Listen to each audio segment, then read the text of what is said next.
economics for them to invest. And so that's the moment where you get the kind of mass market reality actually happening. Now, I won't go into the details of the tactics here. I've done that on a bunch of other occasions, and you can go to our website and see that. But the bottom line is the faster and more dramatically policy acts to move down this curve and move up the competition curve, the sooner we'll get to that moment where we're building out gigabit networks. So the bonus question is, how could we blow it? There are some signs of early success: Kansas City, Austin, Chicago, Seattle, Champaign-Urbana, North Carolina. But there are lots of ways we can still blow it. And they all, to me, boil down to this one thing, which is lack of focus on the right thing. So one example is if you read all the most recent articles, and there have been a lot of them, about broadband policy in the New York Times, what you see is a debate which centers on the question of how are we doing today. Some are arguing we're doing horribly, others argue we're doing great, we lead the world. But to me, this is completely irrelevant to the policy question, which is what do we need to do to lead in the future? You know, when Mike and I talked, he talked about how we worked together. Everything that we did that was valuable didn't really play out for 5 or 10 years. And you have to have that mindset if you're serious and you're in the government. You have to have that understanding. So if we're talking about how are we doing today, we're simply reflecting those decisions that were made, actually many of them when Mike and I were still there. So that's really not the relevant question. The question is, as the great Gretzky would say, where do we need to skate to? Because where's the puck going to be? But that's not the debate you see anywhere on the editorial pages or even in the halls of Congress or even at the FCC. Another example of losing focus is the former chairs in January, the former chairman of the FCC identified, issued a challenge to the League of Cities that there should be a gigabit community in every state. Now, I'm grateful that about 3 years after the plan identified a need for critical mass of gigabit communities, the chair also recognized that need. But the challenge, you know, was that a solution to anything? What's the analysis behind it? What's the strategy? It implies that the only thing keeping us from having gigabit networks is the fact that the chairman had not asked the mayors for it. That's positively silly. If it were only thus, we could have gigabit networks everywhere. But that's not really what is keeping us back. The gigabit challenge had no analytic foundation, no strategy, no follow-up, and in the real world, it got a lot of great press, which was its intent, but it accomplished nothing. The Google Fiber effort, the Gig.U effort, and there are others, have enormous challenges, and they've not been made better by FCC policy, by the way. Success is not guaranteed. They involve both financial and human capital risk. But they're grounded in deep analysis, clear strategy, and a commitment to follow up. So policy doesn't involve the same risks, but it should be just as grounded, just as serious, and just as focused on the real challenge ahead. And I know a lot of mayors understand this, and thanks to them, Gig.U looks like it'll accomplish what it set out to do. And I also think the new leadership, both currently at the FCC and incoming at the FCC, understand this. So there are reasons for optimism. But I still see many forces in DC in particular that could distract us from accomplishing what we need to have, that ubiquitous, diverse, and constantly improving broadband ecosystem. So I've answered 4 questions, but let me now end with a question for all of you. Israel just announced a plan to deploy a national gigabit network. Cisco CEO John Chambers, announcing his company's investment in that project, predicted that Israel will be ground zero for the process of country transformation that digital technology can deliver. So my question is, why isn't he making that prediction about the United States? Thank you very much. Thank you very much, Blair. Our next speaker is somebody who's trying to make sure that the U.S. does not blow it. His name is Craig Settles, and he has agreed to wake up at 5:30 West Coast time to be with us today. Craig is the host of Gigabit Nation, which is a web-based radio talk show. He's interviewed a lot of the key players in the gigabit networking game, including our other 2 panelists. And he also consults with communities around the country as they try to put together their gigabit strategy. He's written a very useful ebook that was just published in May called Building the Gigabit City. And if you want to follow up on the details of the topic we're talking about today, I urge you to look at that book. So Craig, I'm going to turn it over to you for some remarks on how to get the people part of the equation right. Great. Thank you very much for the opportunity to be here, even though it is mighty early in California, but we shall persevere and move on. Let me make one point, and then I'll start talking about the community participation part.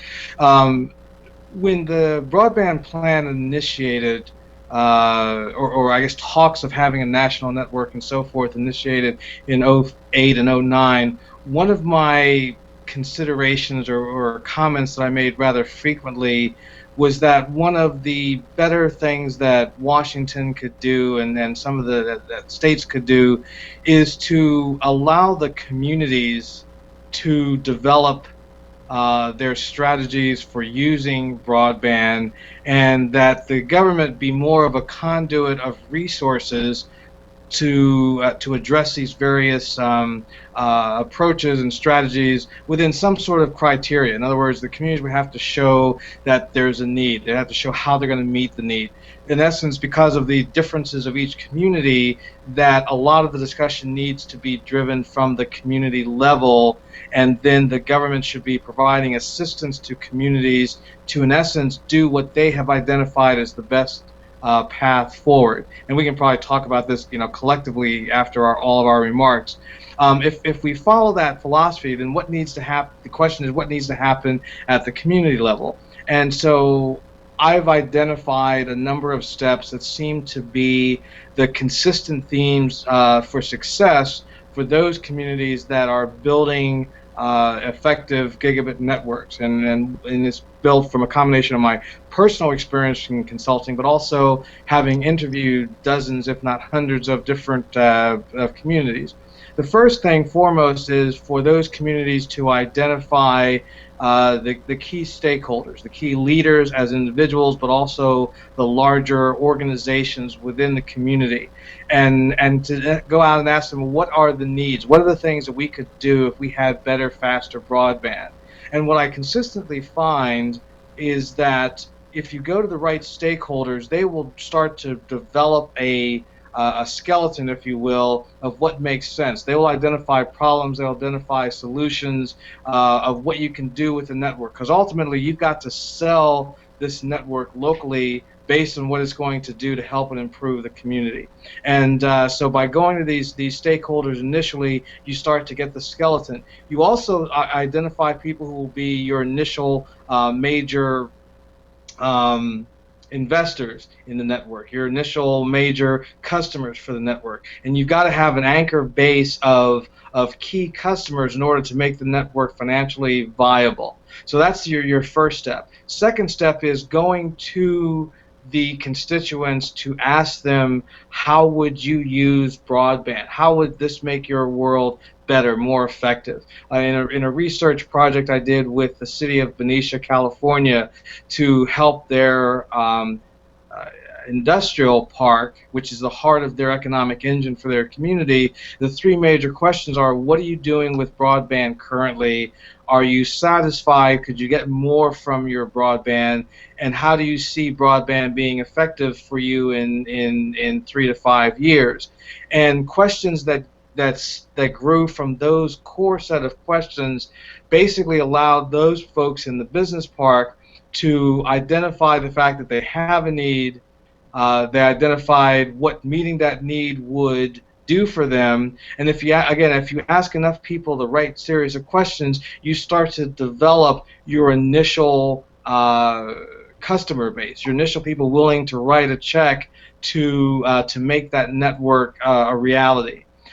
From there, I think you need to look at what are your possibilities for business models, and I think we have a lot of folks have a very narrow view. Either the incumbents are going to do it all by themselves, communities are going to be owners of the network and they're going to do it by themselves, and then the reality there are variations. There are variations in which local businesses can be the owners. There are options where both residents and businesses can build the infrastructure or help pay for the infrastructure that comes to their premises. In other words, sharing the cost. You have co-ops, you have nonprofits that can be created or tapped to help fund these network projects.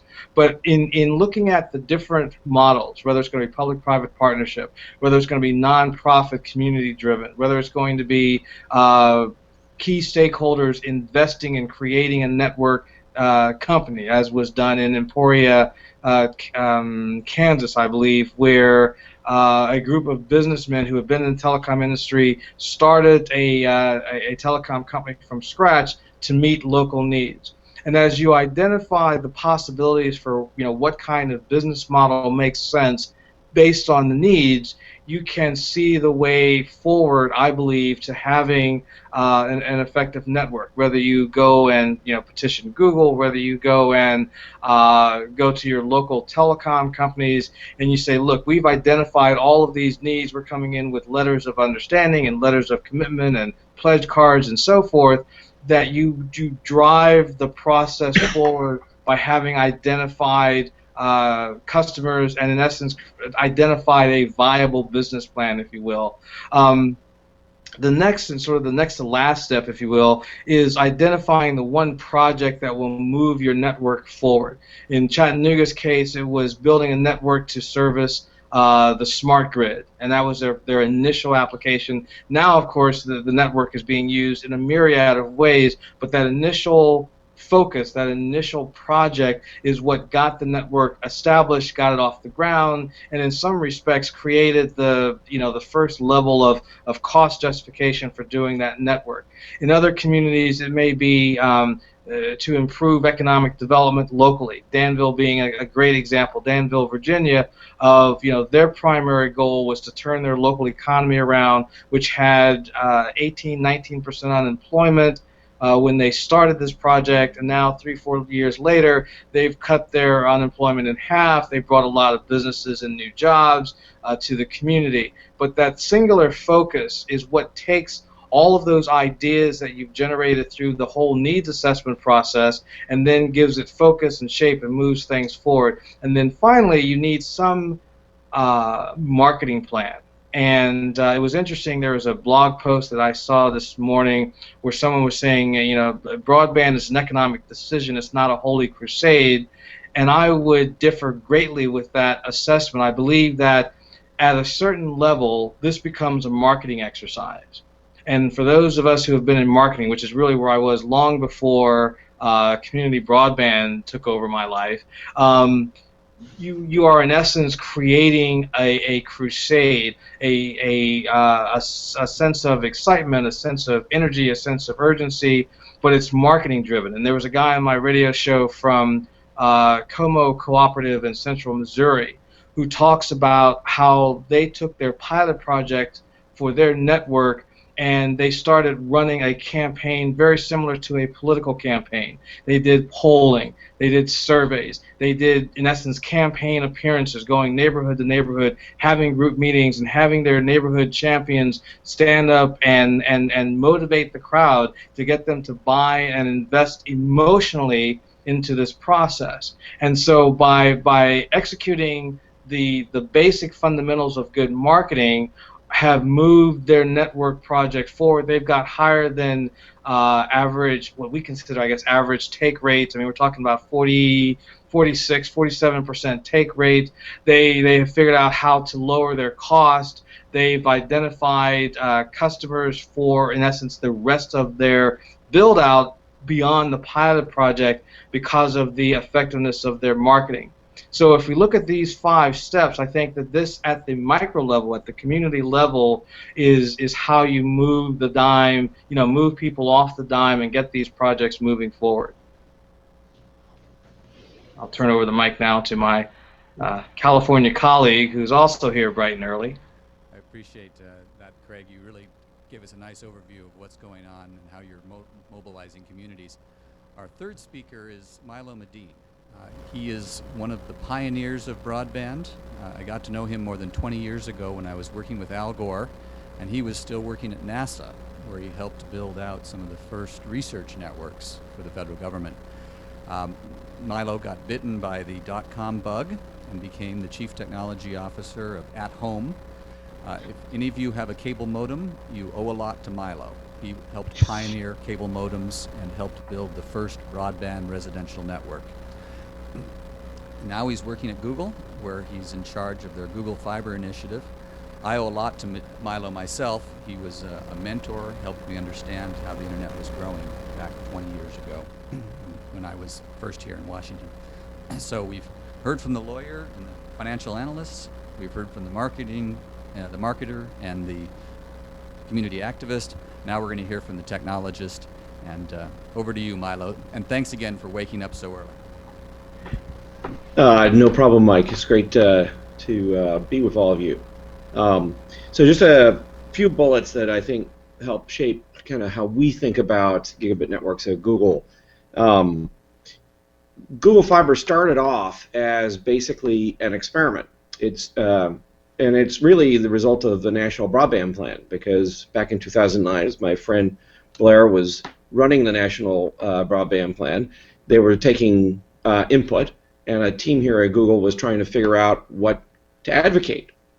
And a group said, well, you know, the federal government should go build a gigabit network and connect up everybody in a city and see what happens. And when Google's a very odd company, because when this went to our management team, the management team basically said, well, why are we whining to the government about this? If it's important, we should do it ourselves. And so the decision was made to go out and see if any communities would partner with us to go build a gigabit network. And I think the sense was maybe a dozen cities would be interested. This kind of gigabit stuff is really esoteric. 1,100 communities came back and said, we want this. And these communities are not led by engineers. These communities were led by people who saw the economic benefit, the benefit to their educational institutions, and competitive benefits. And that really informed Google. This is something that the communities actually changed Google's mindset about gigabit networks. And the question was raised, could you actually turn this into a business? I was recruited in December of 2010 to see if we couldn't turn it into a business. And so that explains kind of why you heard a lot of talk about it from an experiment, and now all of a sudden you're hearing talk about a commercial enterprise, right? Because we made that transition. That we came up with a different kind of way of deploying networks, and that's what you see rolled out in Kansas City, which you're going to see in Austin, and the conversion of the existing fiber network in Provo, Utah. There are two main things that go back to Blair's formula that we've tried to do. We've tried to work with communities to lower cost. One of our big benefits is we don't have to be anywhere. You know, a dollar in Kentucky is the same as a dollar in California, is the same as a dollar in Kansas. So we go. People ask me, well, what's the secret to getting Google Fiber in your city? And I always say, just make it easy, right? If you make it hard, enjoy your cable connection, right? But if you make it easy, you know, that helps lower our cost, makes it easier to deploy the service quicker, etc. And so we work with communities who are willing to. We don't ask for tax breaks. We don't ask for money. We ask them to do something 100 times harder, which is to fix a lot of their processes for permitting, for rights of way, for inspection. It's a long laundry list of items, but they all make a difference. And the second thing we do is try and aggregate demand. The traditional way carriers have built networks is they pick an area, somebody from marketing, somebody from legal, and an engineer, pick a service area, spend CapEx, build out that area, and then market people one at a time. Rather than us trying to decide where the right place to build is, we let the community do that. So we break up the area into what we call fiber hoods, and every fiber hood has a target take rate associated with it. And when that take rate is hit, as part of a rally sign-up process, Then we go through, when we build that area, we connect up all those users all at once. So you don't have this long one-at-a-time marketing thing on the back end. You preload that at the front end, and that does great things for the business model. Somebody once said, and it's an oversimplification, but if everybody wants a gig, everybody can get a gig. And that has to do with the physics of the take rate. If enough people want it, the economics work.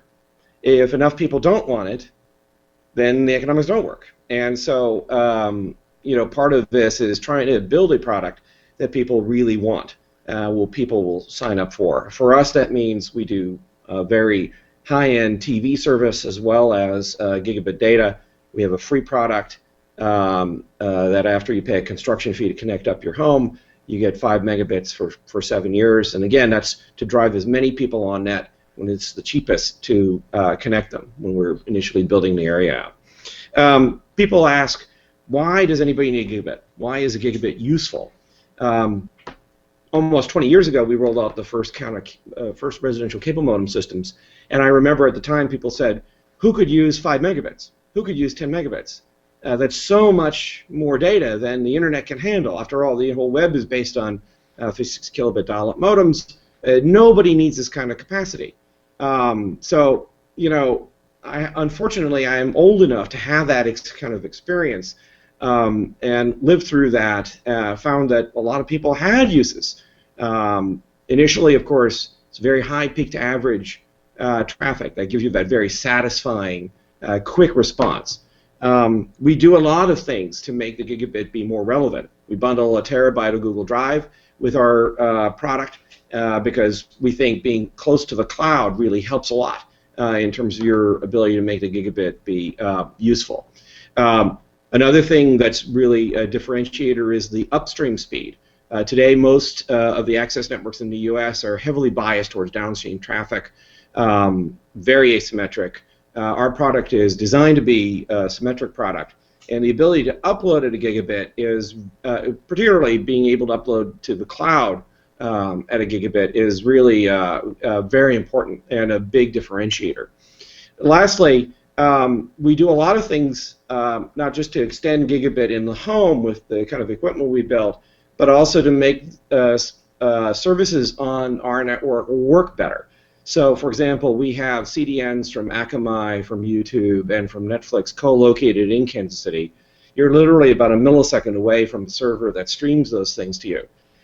So today, on most cable networks, even if you subscribe to a 100 megabit tier at Time Warner Cable, if you're on a 100 megabit tier with Time Warner Cable, you still can't get a reliable YouTube stream because of interconnect policies. We co-locate those servers in Kansas City, and so you get a 1080p stream can start with virtually no buffering and no hiccups. And so it's not just the fact that we've got a fast access network. We've designed the entire system to try and deliver a really high-quality end-to-end experience. And that has made the product be something that's very much in demand in Kansas City. In Austin, Texas was interesting. In the first 24 hours, 45,000 people signed up for news, and 35,000 people. There are only 330,000 homes in the city of Austin. 35,000 people signed up to be volunteers to go recruit their neighbors to sign up for a gigabit service. So it should tell you that there is quite a bit of demand for a product like this, and we're really excited about these opportunities. Thank you. Thank you very much, Milo, and I'm glad to see that the sun has come up on the West Coast. No, it's the automatic lighting system in my office, actually. It turns off after a while. Well, I'm the moderator, so I get to ask the first and really obvious question. Milo, you started to answer it, but the question I think we're all here to explore is, what are people really going to do with a gigabit that they couldn't do with 50 megabits or even 20 megabits? When Internet 2 was first rolled out to universities, everybody got 3 or 4 megabits per second. It was much faster than what they were used to. And the first thing all the students did was pirating music and watching videos. Tell me there's more. What is it really going to be like? What applications are people going to be talking about in 5 years that are going to drive deployment here? And this is a question for all three of our panelists. So, Blair, do you want to start with that?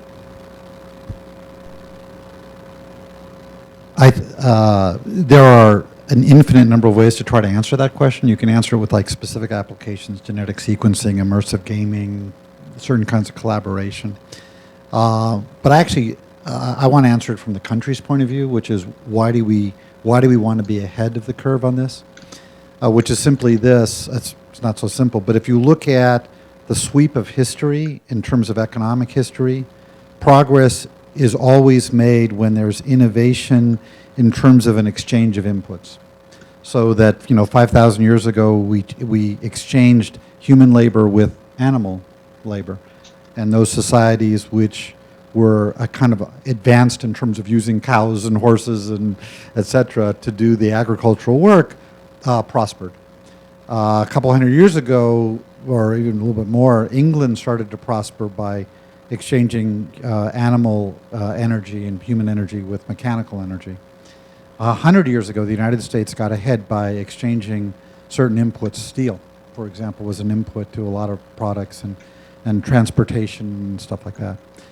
The big, there are several big macroeconomic stories. One of them is the shift of economic power from west to east. I won't go into that one, but though it actually is relevant to this.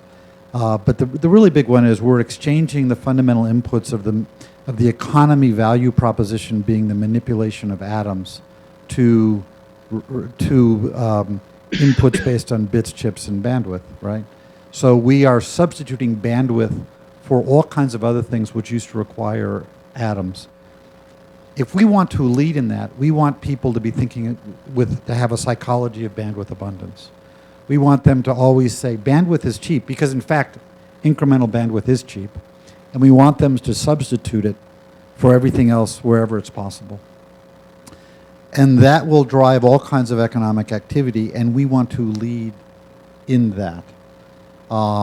At the time we were doing the plan, a number of the incumbents, entirely appropriately in my view, from their because I used to be on Wall Street, from a stock perspective, we're talking about the psychology of bandwidth scarcity.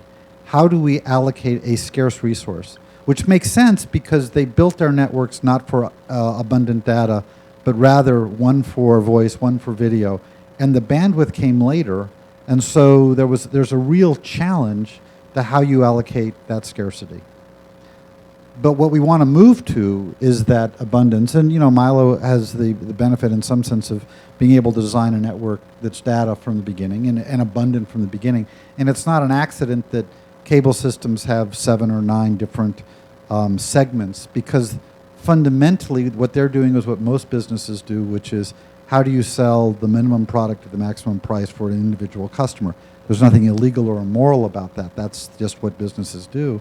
What Milo is trying to do is figure out how do you lower the cost of deployment so that you can sell basically unlimited capacity. So the answer is driven by that psychology of bandwidth abundance. I'm too old to figure out what that great use will be, but it's not an accident that there's always some 23-year-old kid with a massively abundant network, or it's a 19-year-old kid like Mark Zuckerberg or something, who figures out a use that requires that abundance and not somebody of my age. Before I turn to Craig, I want to remind everybody that our hashtag today is ISOCDC. If you have questions, if you're out in virtual land and you have a question, you can either post it to Twitter with that hashtag, or you can just put it on the live stream chat feature. So, Craig, what are people excited about? When you go and talk to communities, what specific things are they dreaming of doing? Well, before even going into specific applications, which in many respects are community-driven to begin with, I believe that we shortchange the discussion by asking the question, who needs a gigabit? Because I think the value of the gigabit is then the aggregate. In other words, it is the fact that 1,000 students in a community may have this great new application for classroom learning, for engaging parents and teachers in collaboration with how those students are learning and so forth. And it is the ability for many people to use what may be just average applications that may only require 3, 4 megs or 10 megs of speed per person, but it is the huge number of those either individuals or businesses or organizations using the network at one time, and this is where fundamentally we need all of that bandwidth. And when we look at the discussion from that point, the question of, well, do we need to get a gigabit becomes an easier discussion to move forward, because it is the aggregate that makes sense. So then as you go to schools, and schools say, well, we have a new teaching philosophy called flipped classrooms, where our students get all of their lecture material via YouTube at home, and they come into class and do discussion and so forth. Well, in order for that to work, some X numbers, hundreds, thousands of homes have to be able to all log on to the internet in the course of that evening to get all that information. So you need a gigabit to support those kinds of numbers. If I have a business park, or if I have 5 or 6 business parks, and those companies want to use cloud computing, the gigabit is more essential because of all of those companies together and what they need in aggregate. So I think that we need to start every discussion from the perspective of, what are we trying to do as a whole? And that drives a lot of the issue of why do we need this much bandwidth?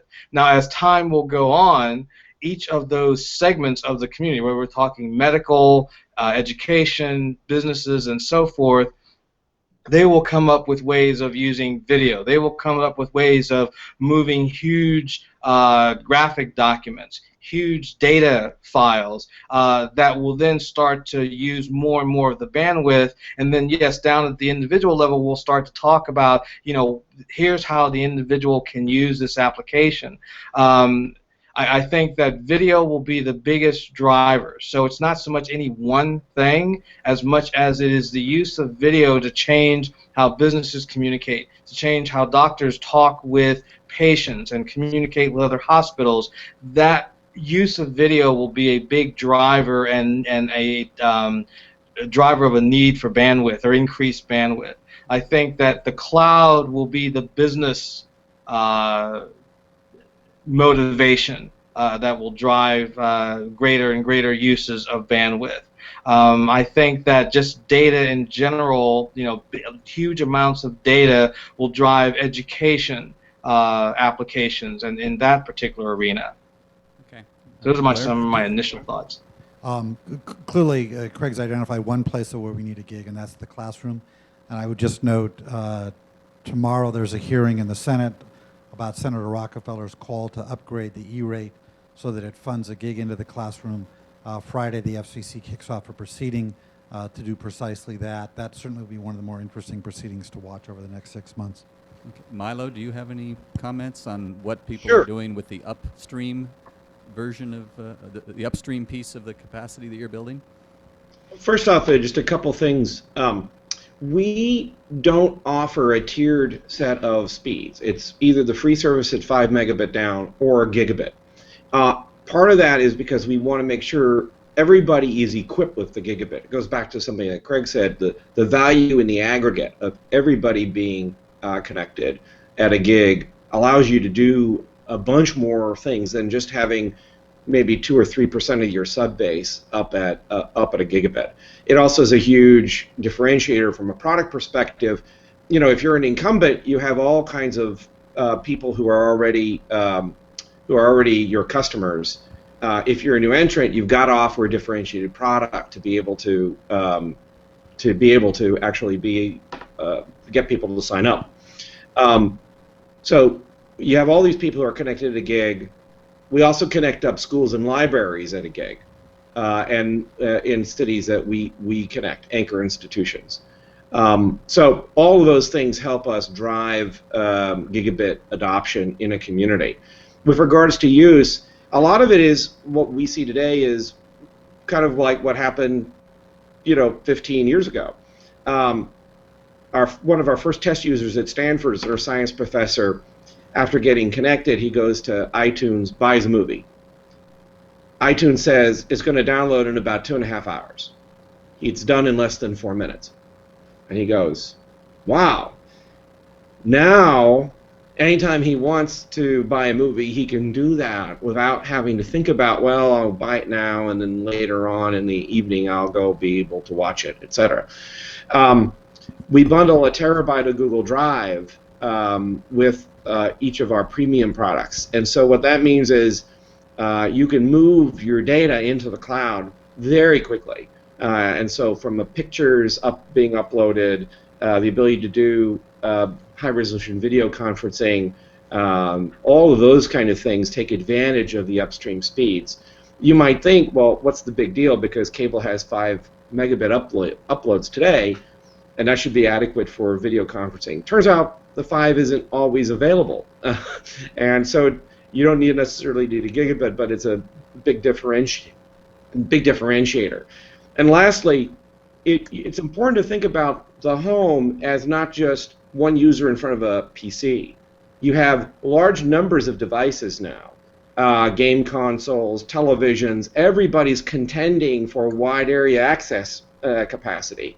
And part of what we've seen from our subscribers is they're telling us they no longer have to fight over who gets the bandwidth.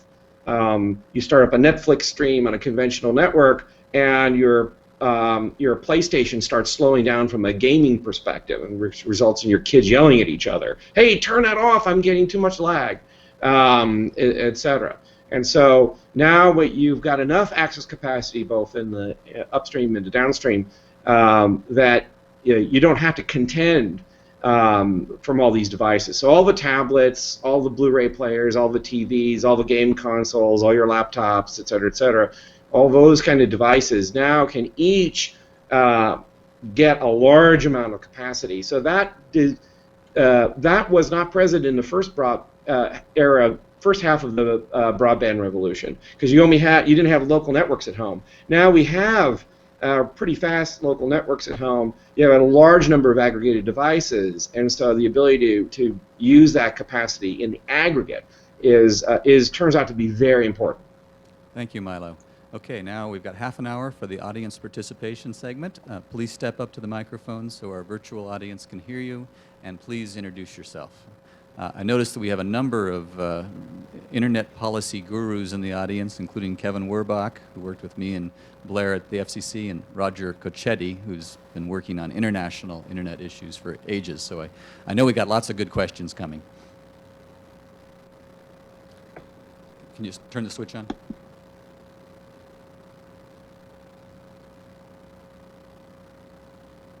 I'm Gabe Goldberg. I go back far enough to remember when 2400 was blazing fast. I remember 300 and 1200. My question is, while gigabit is the leading edge, there's still a trailing edge of people who either have no broadband or have very limited, very lousy broadband. I have friends who have satellite internet, and they suffer when a cloud goes over.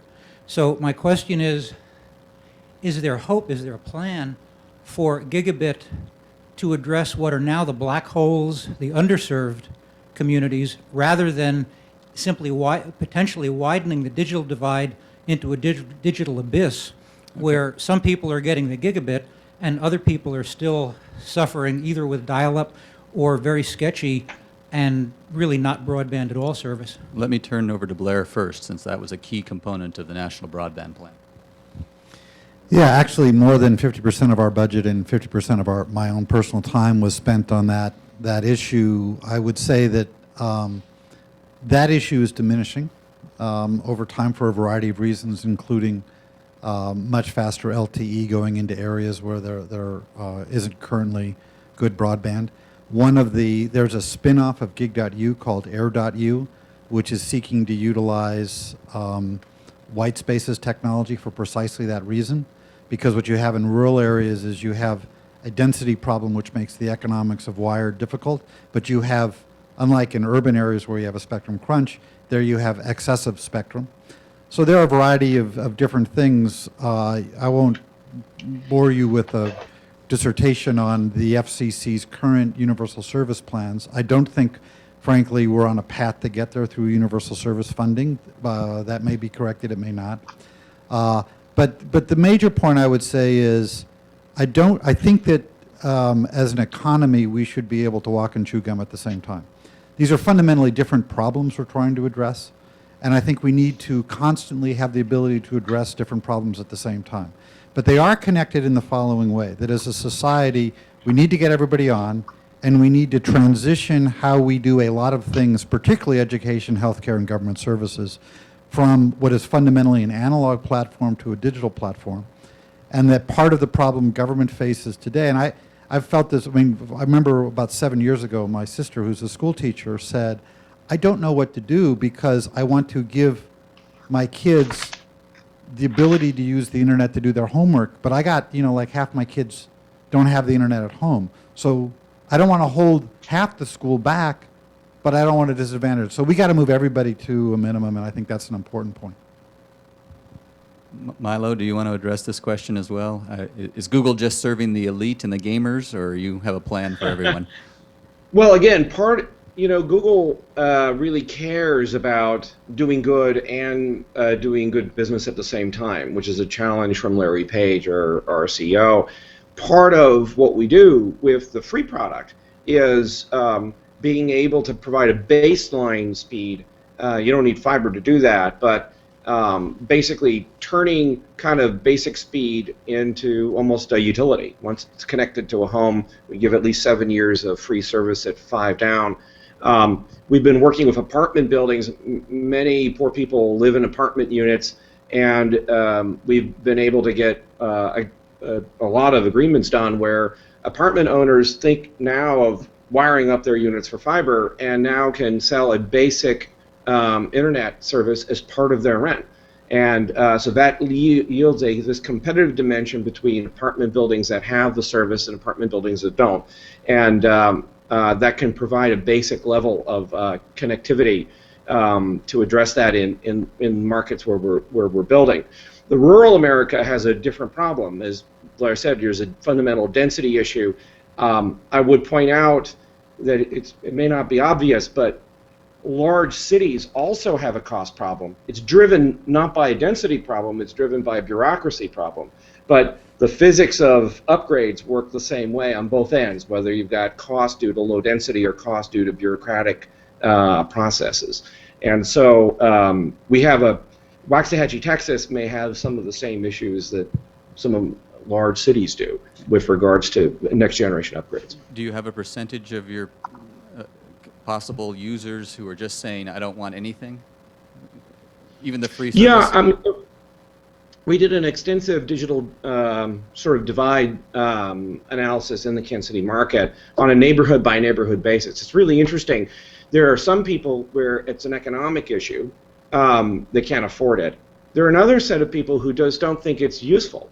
And we found a high correlation. If you believe that having an internet connection is essential for being able to apply for a job, then you have a strong correlation to saying, I need to be connected.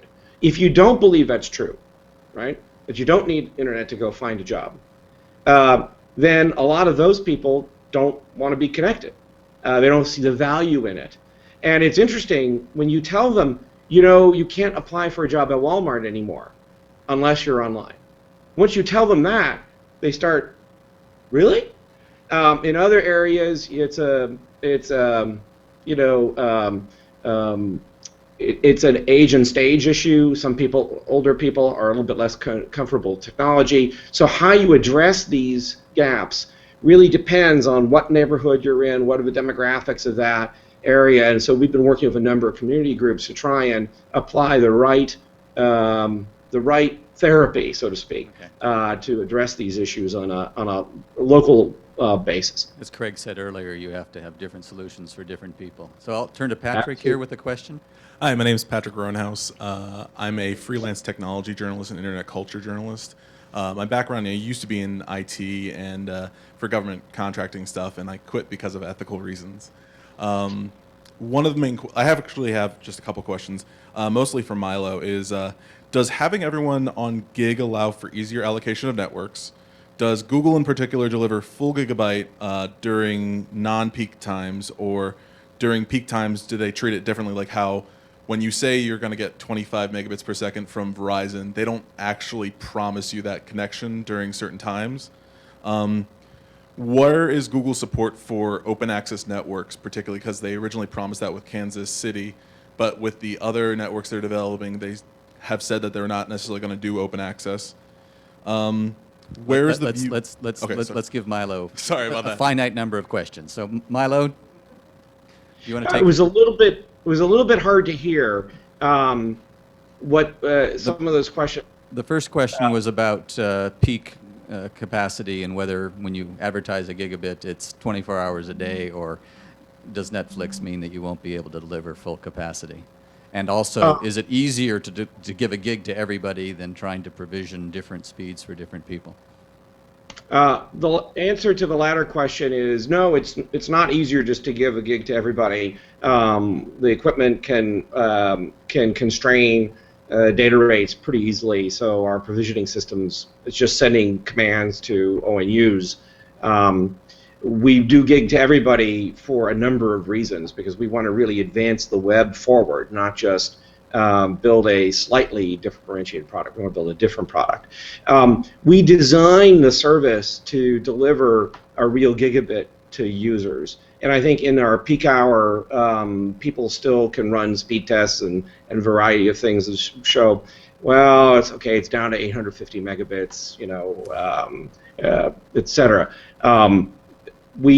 By putting CDNs directly in Kansas City, CDN, it offloads. just to acronym watch here. Sorry, content delivery networks, caches for video, effectively.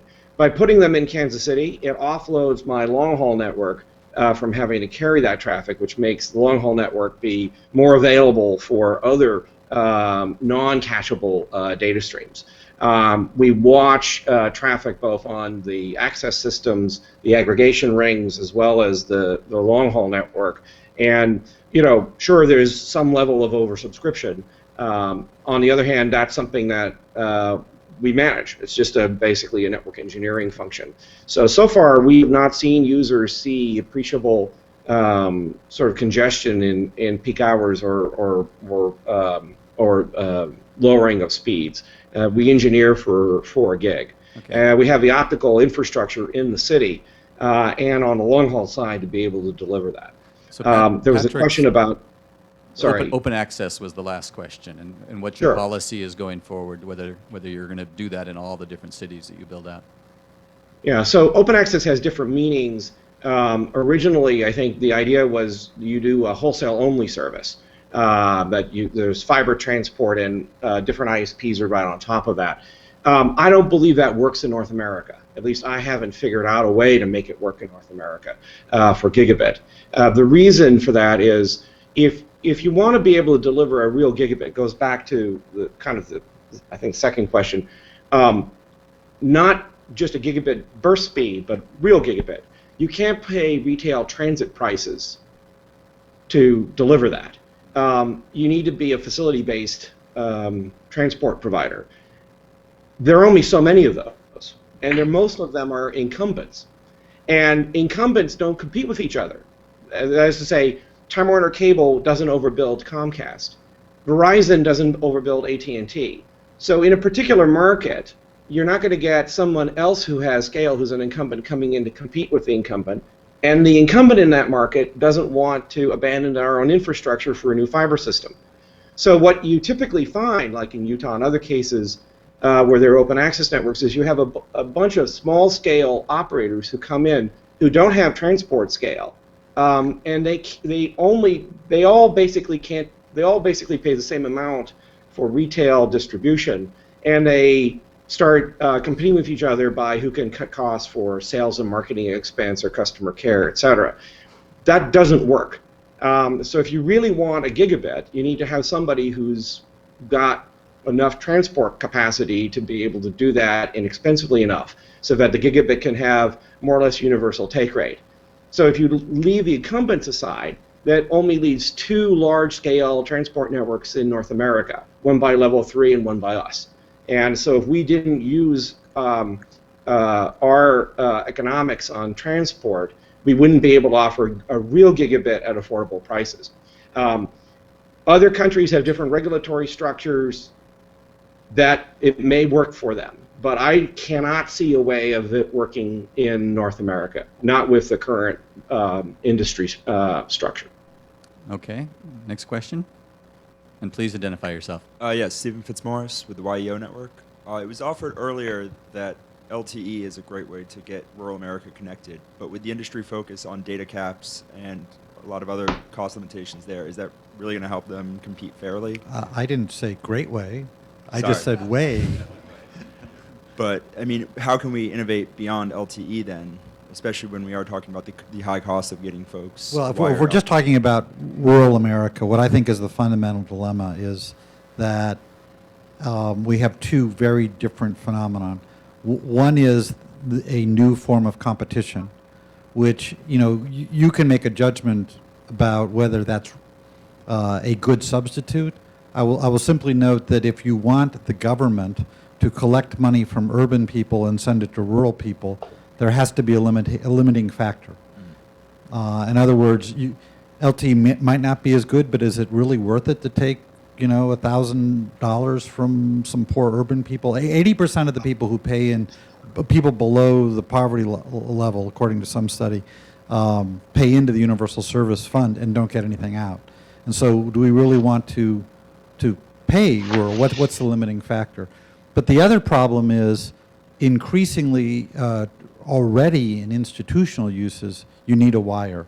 And that's part of the dilemma that, frankly, the FCC has to grapple with. I don't think they've grappled with yet. I think it's a very difficult challenge. But as to the question of whether LTE is a substitute product, I think we have to wait and see how people respond and what the uses are. And by the way, the answer in 2015 may be very different than the answer in 2018. But I don't, you know, I remember when Mike and I were at the commission early on, we thought wireless voice would never substitute for wired. And obviously on the basis of consumer behavior, it does. So we'll have to see. Craig, do you have any comments about broadband wireless and how the communities you're working with view it? I think that we need to be maybe more open to the fact that in certain communities, wireless is going to be the only way to get there. I was just in Cambria County in Pennsylvania, which is very rural. They have lots of hills and lots of trees. They've got, the county basically has built a fiber line into the biggest city of that county, but then they have a series of towers on these mountaintops that do line of sight, point to point, and they have managed to connect something like 80–90% of their constituents using this network of towers, right, using point to point. So it's not LTE, I mean, it's basically something different. I bring this up to say, in addition to, you know, looking at the fact that you just can't put fiber into certain places terrain-wise, on the other end of the line, I've had folks on my show talking about their gigabit wireless networks. So in essence, there is technology coming on the market that will allow WISP and others to build a wireless network that can deliver, again, as point to point. But I see that, you know, we got to look at the fact that technology is improving to a point where wireless can be viable, and there's also the fact that in certain communities, it's, for a while, is going to be the only way that you're going to be able to get there. So the fact that that technology is improving is a plus.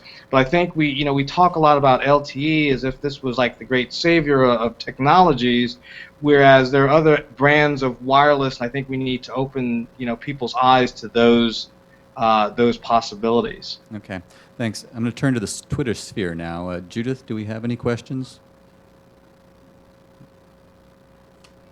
We had other people online waiting as well. You're next. You're next. Sorry about that. Actually, we do have a question, not from the Twitter sphere, but from the live stream chat. And the question is, how are Gigabit providers understanding aggregate demands or needs in communities so they ensure they set up the right type of infrastructure or offer the right package? Is it mostly door to door? How are they going about doing it? I think that question is for Milo. And then also, there's a question on about will cable have to dump DOCSIS, and will they do that? Well, I don't know if anybody's going to take the second question, but Milo, do you want to talk a little bit about marketing and how you get people to sign up for Google Fiber? Sure. Again, what we did in Kansas City was we basically said, if you want gigabit in your neighborhood, the fiber hoods are 800 to 1,000 home areas, usually around the size of an elementary school district. If you want gigabit in your community, you want it at your house, get your neighbors to sign up. And we built an online portal where everybody who went on pre-registered, the needle, the thermometer, if you want to look at it, for that fiber hood moved to the right, and then it went from red to yellow to green. All of this was totally public, so our competitors could see that at the same time, the press could see it, and you found this, fiber hoods were competing with each other for who had the highest take rate. There was celebrations when a fiber hood crossed the line and hit qualification. And so for 6 weeks, we ran this process with very specific level of marketing, again, in each fiber hood. And in that period of time, I think almost 25% of the homes passed in that first build area signed up pre-registered for the product.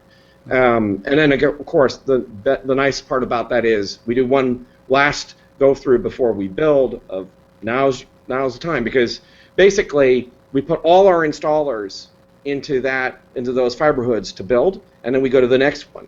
So if you didn't sign up, it might be a year or two before we get back to you, because I have this large backlog of other fiber hoods who haven't had any service installed. And so people have to decide, do I want it or do I potentially miss out? And I mean, I get it for a while, because that's the most cost-effective way for us to install the maximum number of users at the fastest rate. Just do it chunk at a time, build new areas. So that ties into the marketing as well. Okay. Good question here from the room. So I'm Kathy Sloan with Computer and Communications Industry Association. And it struck me when Craig was talking about building local fiber networks as a marketing exercise, basically, and identifying consumer needs and demand and bundling and aggregating that demand. It just struck me why, since that is a local, since that is a core competency of the incumbent inter-exchange or local exchange carriers and incumbent internet access providers, why wouldn't they be taking on that marketing exercise? I think Craig dropped off for just a second, so he missed part of your question. But the question was basically why aren't the incumbent providers stepping up to this challenge? Why aren't they out there meeting the needs of the communities that Craig's working with? I'll turn it to Blair and then over to you, Craig. First of all, I wouldn't say it's a marketing challenge. I would characterize it slightly different. But it's not a technology challenge. It's not even an economic challenge. It's really an organizing challenge. And what we have found in the gig.u communities is any community that wants a gig can get it if they're willing to organize to that end. There are lots of different priorities. For some, that actually shouldn't be a priority. They have other needs. But if you want to organize to that, you can get it. And that fundamentally follows the formula I mentioned earlier, which is also the explanation for why incumbents, I believe, don't want to do it. It's entirely rational. What the incumbents are doing on the wireline side is harvesting investments that have been made over a long period of time. Very, very significant investments, very large investments. But the fundamental narrative to Wall Street now is a harvest story, not a growth story. And that's perfectly fine. I mean, I wouldn't criticize them for that. We'll see how it plays out. That's the great thing about markets. I do think that there are certain things that government policy should do and other things it shouldn't do. I don't think it should force the incumbents to build gigabit networks, but I think it should make the environment possible so that we have that virtuous cycle where we do get that upgrade and there's constantly a drive. And thankfully Google has stepped up as well as some other folks have stepped up to that. But it is not, if you look at the fundamental economics, they're better off harvesting at lower speeds than having a new round of CapEx. Craig, do you want to answer this question? Why do you think the incumbents aren't more aggressive in meeting the needs of these communities?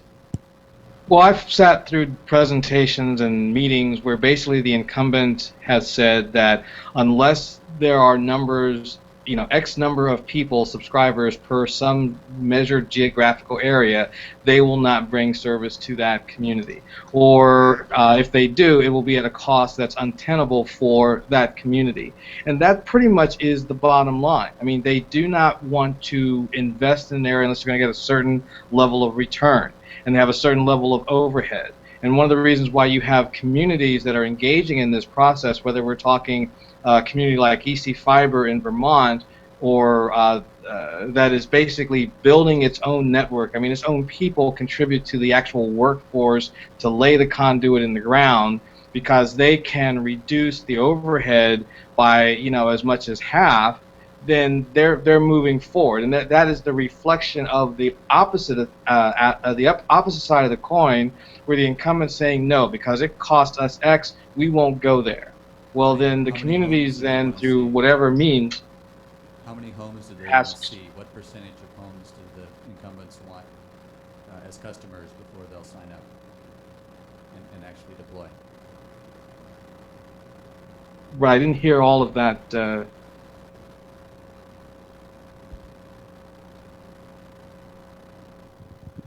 Craig, when you talk to the incumbents, what kind of penetration rate do they want to see before they make a commitment to deployment? It is, I wouldn't so much call it, well, okay, so the last time I listened to someone give this explanation, and I didn't unfortunately write down the numbers, it was basically a number of customers. It wasn't about percentage, it was just basically raw numbers.